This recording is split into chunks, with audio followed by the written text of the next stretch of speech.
Turning to tech, one of the largest tech events of the year, CES, is kicking off in Las Vegas. Companies will unveil new items and the trends they believe are going to hit all of us in 2020. Engadget Editor-in-Chief Dana Wollman joins us from Las Vegas.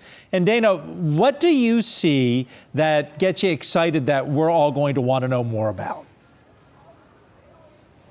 Good morning. So yeah, Team Engadget has been here since Friday. So far, the most elusive thing at the show, and I should say the show has not officially kicked off yet. It kicks off tomorrow. What you're seeing today are lots of press conferences and events really for us journalists to get a jump on the show.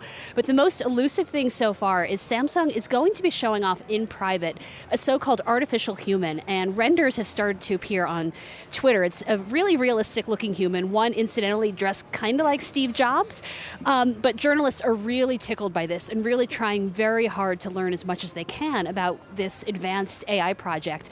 We're told, and I'm actually standing in front of the Samsung booth here in Central Hall, it's not going to be on display for the public. So although there's tons of stuff to see here at the show, this is the most elusive, and I think something that journalists are going to have to work really hard to dig up and learn more about.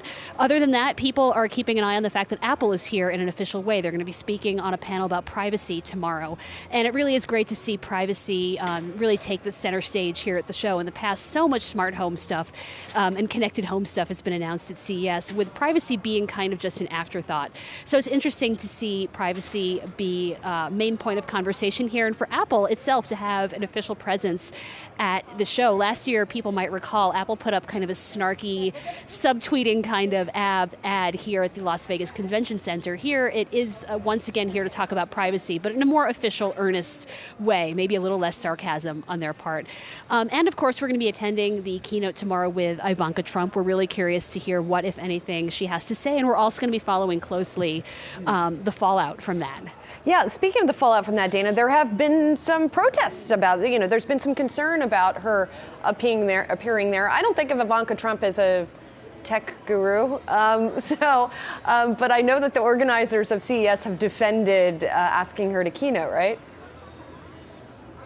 Absolutely, yes. I mean, and the role of women at this show has been controversial over the years in many ways. This year, for instance, you could see the role changing in a lot of ways. Even if you left Ivanka Trump out of the conversation, booth babes are banned here at CES. There are a number of booths that have breastfeeding rooms for nursing mothers. There's a whole sex tech section of the show, so now sex toys, at least those that have advanced tech like robotics inside, are welcome at the show.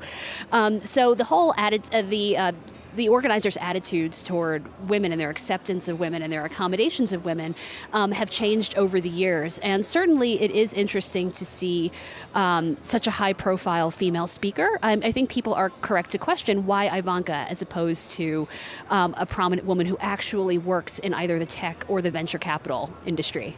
Dana, switching gears, what are you hearing or seeing so far on the health and wellness tech front?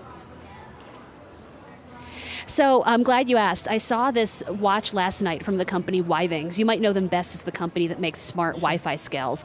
It looks, at a first glance, it just looks like a classic analog timepiece, but actually it has dual optical sensors around back. One is the kind of sensor you're used to now on things like the Apple Watch that can do an ECG heart arrhythmia test. But this one also can detect sleep apnea, which is not a claim we've seen from many wearables before. So that was really interesting to me. I know that sleep apnea is a serious condition. It's one that affects quite a lot of people. So it was interesting to see a device, especially one so stylish and nondescript, attempt to address that in some way. So Dana, I know health and wellness has become such an extensive growth vehicle at CES, and having been there for probably 11 years in a row to see what's happening. But you talked about sleep apnea. Is the whole sleep area, I think, has really grown? Is it still expanding? Yes, we're hearing a lot of pitches about sleep tech. In the past, it was mainly mattresses. It's expanded beyond that, of course. And there is still some irony, of course, in technology to aid with sleep. I think there is certainly room for tech to help with sleep. I think, as we all know, tech can also interfere with sleep. So it is interesting to see the ways in which tech might actually, contrary to popular opinion, might actually be useful. Hey investors, Zach Guzman here. Are you interested in learning more about the markets and getting the latest financial news? Well, then click right here to subscribe to our Yahoo Finance YouTube channel. Get the latest up-to-the-minute market analysis, big interviews in the world of finance, and information on how to manage your money every day wherever you are.